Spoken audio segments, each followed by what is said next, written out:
안녕하세요. 오늘 소개할 책은 테오도어 아도르노와 막스 호르크하이머가 함께 쓴 계몽의 변증법인데, 그 전에 아도르노의 스승이었던 발터 베냐민의 주적, 기술복제 시대의 예술작품부터 간략하게 살펴보겠습니다. 베냐민이 기술복제 시대라는 매우 어색한 말로 규정하고자 했던 건 사진기술이 대중화되고 영화산업이 막 성장하기 시작한 1930년대입니다. 지금도 그 시대를 적절하게 표현하는 용어를 찾기가 마땅치 않고요. 기술복제 시대의 예술인 사진과 영화엔 전통적 예술인 회화와 연극이 지니고 있던 아우라가 사라졌다는 것이 기술복제 시대의 예술작품의 핵심입니다. 사람으로 치면 카리스마에 해당하는 아우라가 핵심 단어이고요. 베냐민이 말하는 아우라란 쉽게 말하면 대상이 지닌 독특하고 신비스러운 분위기이고, 조금 어렵게 말하면 인간에게서 일정한 거리와 경계를 두는 힘인 동시에 바로 그 때문에 인간으로부터 숭배와 섬김을 끌어내는 힘입니다. 예전 어린 시절 마당 평상에 누워서 밤하늘의 별을 보고 있노라면 어느 순간 놀라운 경험을 할 때가 꽤 자주 있었습니다. 누워있는 내가 한없이 아래로 더 아래로 가라앉는다거나 아니면 하늘로 들어 올려져서 별과 하나가 되는 듯한 느낌이었죠. 그렇게 나와 대상과의 경계가 갑자기 해체되어 내가 대상 속으로 빨려드는 듯한 느낌을 베냐민은 아우라적인 경험이라고, 아도르노와 호르크하이머는 미메시스적 경험이라고 말했고, 저는 그저 참 좋고 편안한 느낌이라고 생각했었고요. 베냐민은 예술작품이 아우라를 지니려면 진품이거나 고유한 원본이거나 일회적이어야 한다고 길게 말했지만, 요약하면 세상에 단 하나뿐인 것이어야 한다는 겁니다. 자신만의 개성이나 독특함 또는 특이함에서 말로는 표현하기 어려운 어떤 분위기나 향기가 흘러나온다는 건 사실 너무도 당연한 말이죠. 하지만 아우라의 핵심을 개수로 본 베냐민과는 달리 저는 개인적으로 오랜 시간과 마음을 들여 서로가 서로를 길들이는 과정에서 발생하는 사랑과 그 다음 단계인 정 같은 대상과의 관계가 아우라의 핵심이라고 생각합니다. 여하튼 아우라를 상실한 기술복제 시대의 예술작품들은 더 이상 숭배 가치가 아니라 순간성과 불연속성 그리고 파편성에 근거한 자극적이고 충격적인 체험을 본질로 하는 전시 가치의 대상이 되었다는 게 베냐민의 분석입니다. 그래서 대중은 지속적이거나 강렬해서 삶을 질적으로 변화시키는 경험이 아니라 일시적이고 소일거리여서 삶에 어떤 변화도 가져오지 못하는 체험만 하게 되었다는 거죠. 그리고 이런 논의는 결국엔 대중은 주체적으로 사유할 수 있는 존재인가 아니면 수동적인 존재인가라는 대중의 능력에 관한 논의로 귀결되고요.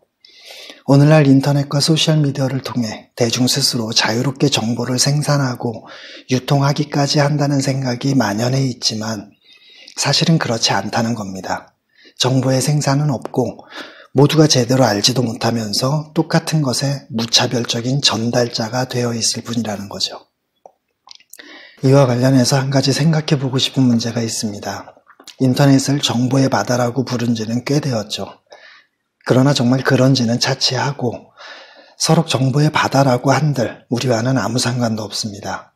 네이버 지식인이라는 바닷가에서 서성이기만 할 뿐 배를 타고 정보의 바다로 나가는 사람은 거의 없으니까요.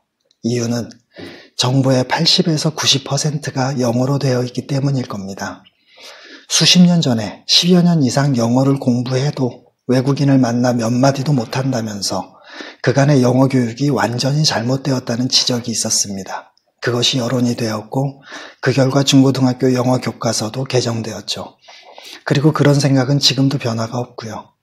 대부분 사람이 엄마가 좋아 아빠가 좋아라는 질문처럼 일단 틀, 그러니까 문제 설정이 이루어지고 나면 그 틀 자체에 대해서는 생각하기를 멈춘 채 그 틀 속에서만 답을 찾으려 합니다. 이것이 프레이밍 효과이죠.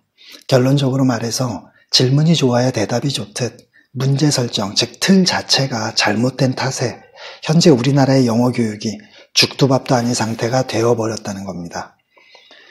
영어 교육의 4가지 요소는 듣기, 말하기, 읽기, 쓰기이고, 듣기는 말하기와 읽기는 쓰기와 연관되지만 듣기와 말하기 그리고 읽기와 쓰기는 전혀 다른 영역입니다. 따라서 10년 이상 읽기와 쓰기를 공부했는데 왜 외국인과 간단한 대화조차 못할 정도로 듣기와 말하기가 되지 않느냐고 지적하는 건 범주의 오류에 해당하는 잘못이라는 말이죠.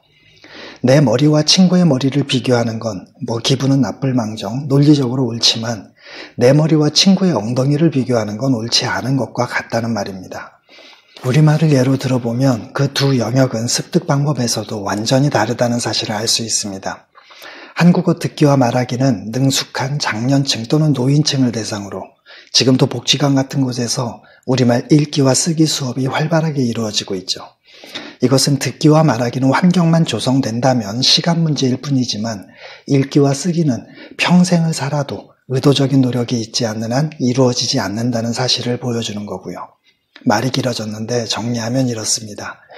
음과 양 중 하나만 선택해야 한다는 이분법적 사고를 가능한 한 지양해야 하듯이 듣기와 말하기 그리고 읽기와 쓰기 중 하나만 강조하는 교육 제도도 옳지 못하다는 거죠. 다만 두 영역을 한꺼번에 병행하는 것이 바람직하다고 해도 조금 벅찰 수 있다면 이런 방법은 어떨까요? 현재 중학교 1학년은 시험을 전혀 보지 않고 2학년은 학기마다 한 번씩만, 3학년은 1학기에 2번, 2학기에 1번에서 3번만 본다고 합니다.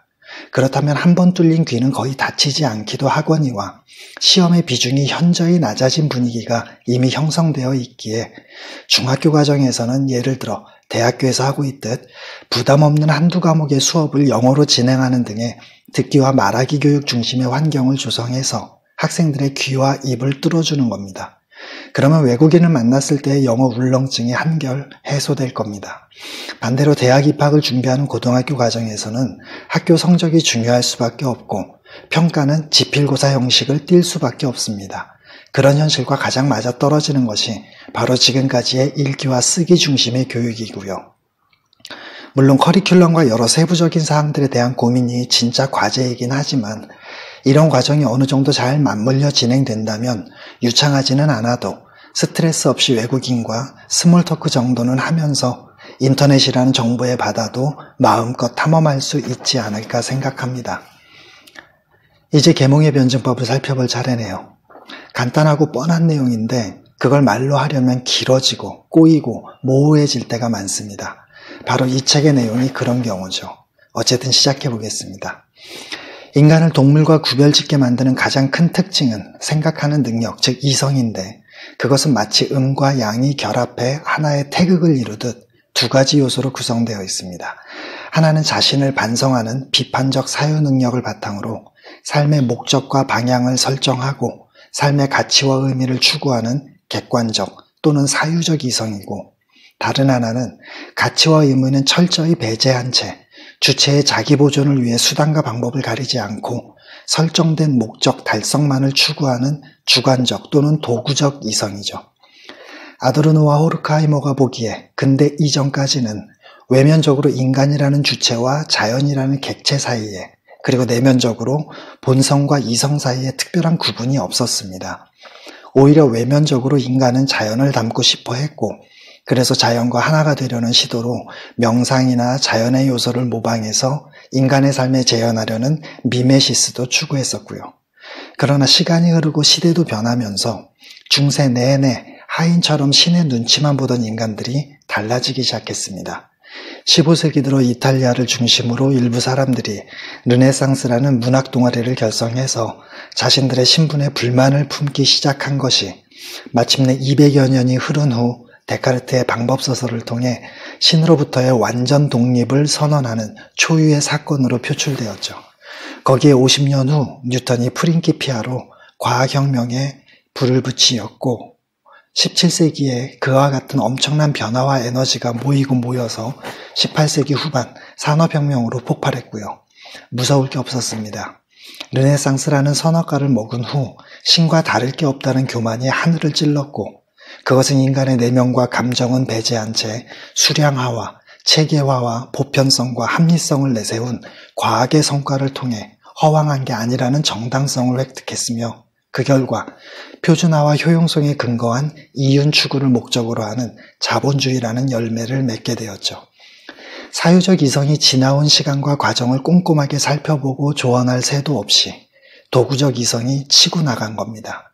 이것이 근대라는 계몽주의의 탄생과 발전에 관한, 그리고 성공의 눈이 먼 도구적 이성이 그동안 자신에게 헌신적이었던 사유적 이성에게 일방적으로 이별을 통보한 슬픈 이야기의 전말이죠. 그래서 소위 계몽주의 기획이라는 건 체계화, 보편성, 합리성, 표준화, 효용성, 이윤 추구라는 무기를 휘두르며 모든 걸 구별짓고 분류해서 자기 기준에 들어맞지 않는 건 억압하고 은폐해온 도구적 이성의 자서전이나 마찬가지고요. 그런데 아도르노와 호르크하이머는 계몽주의는 근대와 함께 시작되었더라도 계몽 자체는 인류의 탄생과 함께 시작되었다고 주장합니다.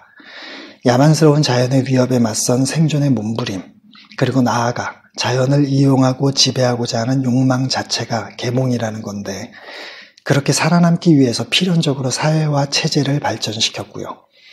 레비스트로스가 토테미즘에 대해서 분석한 것과 똑같은 논리로 신화를 극복한 이후에 계몽의 시대가 왔다는 통념은 근대의 산물이라는 겁니다. 여하튼 이렇게 신화와 계몽을 나란히 배치함으로써 계몽의 변증법이 작동할 수 있는 토대가 마련된 셈이죠. 음과 양이나 밤과 낮처럼 대립하는 쌍은 자신이 존재하기 위해선 반드시 상대방을 부정해야 하고 상대방에 대해 알면 알수록 자신에 대해서도 그만큼 알게 되며 좋은 것이든 나쁜 것이든 상대방의 힘이 곧 자신의 힘이 됩니다. 마찬가지로 정인 신화에 대한 거부 또는 부정을 통해 반인 계몽이 탄생했다는 거죠. 이렇게 신화와 계몽이 서로 얽혀 있음을 표현한 것이 신화는 이미 계몽, 그러니까 신화가 곧 계몽이라는 첫 번째 명제이고요. 그런데 이것이 끝이 아니었죠. 야만스러운 자연의 위협에 맞서 탄생한 계몽의 사회와 체제는 그 도리어 인간에 의한 인간의 지배라는 또 다른 야만, 즉 현대적인 야만을 초래하게 되었고, 나아가 근대라는 시기에 접어들면서는 욕구와 감정 같은 내적인 본능마저도 도구적 이성의 통제 아래 복종시키려는 모습으로 고스란히 옮겨졌습니다. 그 결과 자발적으로 자신에 대한 무자비한 폭력과 철저한 자기검열이 시작되었고, 사회적 지배와 억압이 자기 통제로 내면화되면서 자기소외 현상이 나타났고요. 야만스러운 자연의 위협을 의인화한 신화를 부정하면서 탄생한 계몽이 결국엔 자신도 새로운 야만의 모습인 이데올로기가 된 이 과정이 바로 계몽의 변증법이라는 말의 의미인 동시에 계몽은 신화로 돌아간다라는 두 번째 명제의 뜻입니다. 조심할 점은 지금껏 그리고 이후로도 아도르노와 호르크하이머가 사용하는 계몽은 비록 그들이 정확히 규정하지 않았고 간혹 사유적 이성과 혼동해서 사용하기도 하지만 도구적 이성만을 가리킨다는 점입니다.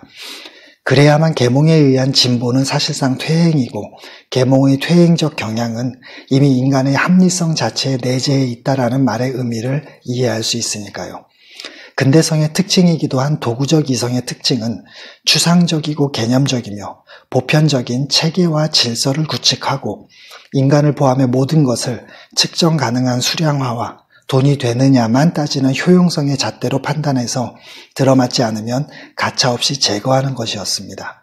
이것이 인간의 내면과 외면 가릴 것 없이 적용된 동일성의 원리였고, 도구적 이성의 동일성 안에 포섭된 것들은 어김없이 이윤 추구라는 시장의 가치가 적용된 교환의 대상으로 전락했죠. 사람들이 끝없이 강박적으로 진보에 목을 매게 된 건 야만스러운 자연 상태로 다시 돌아가게 될지도 모른다는 두려움에 떠는 사람들에게 진보라는 마약을 투약했기 때문이고요. 음과 양 중 하나의 요소일 뿐인 것이 마치 온전한 전체인 양 아나무인격으로 설쳐댔으니 온갖 문제가 발생한 건 너무도 당연한 결과입니다. 특히 도구적 이성의 지배와 억압은 이미 비경제 분야까지도 침투해 있었기에 비판 이론의 창시자들인 아도르노와 호르크하이머는 전통적인 마르크스주의의 경제 분석을 넘어 다양한 문화 현상과 이데올로기라는 상부 구조까지도 다룰 필요가 있었죠. 다만 너무도 어마어마한 도구적 이성의 전과 기록을 모두 건드리는 건 지면상 불가능했기에 아도르노와 호르크하이머는 그중 산업화한 대중문화인 문화산업을 집중적으로 분석한 겁니다.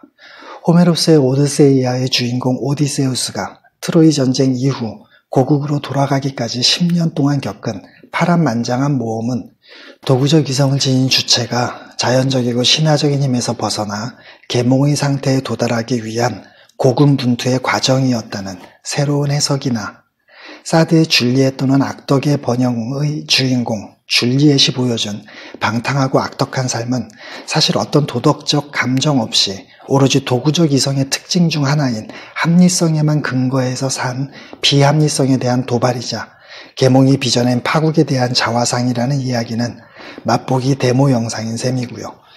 마르크스의 예측과는 달리 자본주의 사회가 특별한 저항 없이 안정적으로 유지되는 이유는 무엇일까? 이것이 아도르노와 호르카이머가 대중문화, 즉 문화산업을 분석한 이유였고, 결론은 대중매체에 의해 전파되는 대중문화가 인간의 정신 속에 동일성의 원리, 즉 모든 사람을 동질적으로 생각하고 반응하며 행동하도록 만드는 표준화를 통해 도구적 이성의 효과적이고 충실한 하인 역할을 하고 있기 때문이라는 겁니다. 그런데 표준화 전략은 쉽게 지루함과 실증을 느끼게 한다는 단점이 있죠. 그래서 등장한 것이 대중문화의 두 번째 특징인 사이비 개성화 전략입니다. 표준화된 형식을 따르면서도 그렇지 않은 척, 새롭고 특수하며 유행을 선도하는 척 가장하는 거죠. 자본의 논리에 사로잡힌 대중문화의 유일한 기준은 어떻게 포장해야만 최대한 이슈를 만들고 이목을 끌어서 더 많은 이윤을 획득하느냐 뿐입니다. 상품의 기능이나 정보의 진실성이나 사건의 사회적 의미, 그런 건 사전에나 있는 박제된 말이 된 지 오래죠. 모든 것은 사용가치라는 질적 차이보다는 교환가치라는 양적 차이에서만 의미를 지니게 되었습니다. 소비자는 다양하고 자유로운 선택권을 지니고 있다고 생각하지만 그것은 대중문화의 생산자와 공급자가 이미 정해놓은 선택지 중에서 고를 자유만 있는 객관식 선택권을 주관식 선택권이라고 착각하고 있는 것뿐이죠. 물론 소비자에게도 본능적이고 고유한 욕망이 있습니다.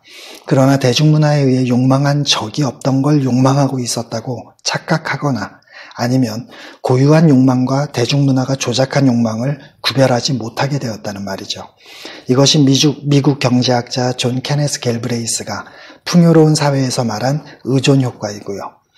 대중문화는 개인들이 동일시해야 할 좋은 친구나 좋은 부모 같은 삶의 모델들을 끊임없이 제공하고 대중은 그렇게 제시된 표준화된 모델을 기준으로 실제 친구다움과 부모다움을 평가합니다. 대중문화는 늘 새로운 기획과 참신한 아이디어 그리고 새로운 인물을 찾지만 그 새로움은 이미 큰 이윤을 남긴 것과 큰 틀은 공유해야만 하는 유사 새로움에 불과하고요. 대중문화는 고된 일상을 잊고 현실로부터 도피하게 만드는 일종의 마취제이자 아편의 역할도 합니다. 그 가장 대표적인 사례가 영화이고 아도르노와 호르카이머는 영화 관객을 컨베이어 벨트 앞에서 눈앞을 지나가는 부품들을 쉴 새 없이 기계적이고 반복적으로 처리하는 노동자들에 비유합니다.